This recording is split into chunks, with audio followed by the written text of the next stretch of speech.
Hey guys, today's video is part of a series of snippets that I'm publishing for the next couple weeks from FromTheField.farm, my membership website.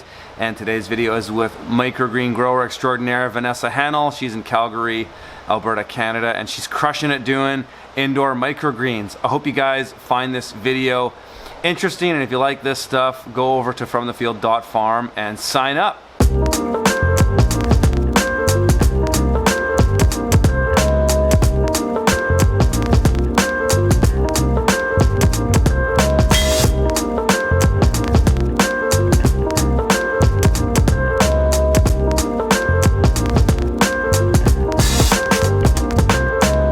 This is one thing that I was totally floored by when I came to Vanessa's operation, is that she's putting about 20% compost into her microgreen mix. And it's something that I've experimented with many times in the past and never really found it to make much of a difference. Maybe that's because I wasn't using the right compost.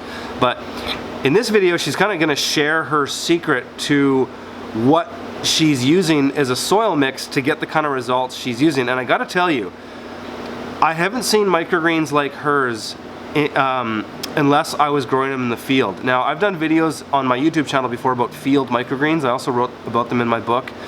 And something about field microgreens is that their cotyledon, the main leaf, is about twice the size as it would be if you were growing indoors.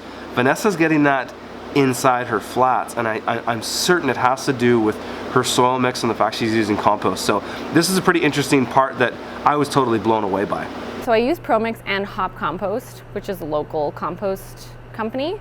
I used to use just ProMix for some things and then a mix of the compost and ProMix for the other, but I recently switched to using it straight across the board. Really? Why is that? Mostly just to reduce the complexity, and like the reason I wasn't using it for pea shoots is because pea shoots don't need compost. Right. But it's not more expensive to add the compost in. Yeah. Like by volume, it comes in around the same price. Right. So I just decided to simplify. And it's making a difference in your outcome of your crop. Absolutely. Really? And like, what are those things you're seeing? Is it darker green? Taste is better? Well, with the compost, the yield goes up significantly.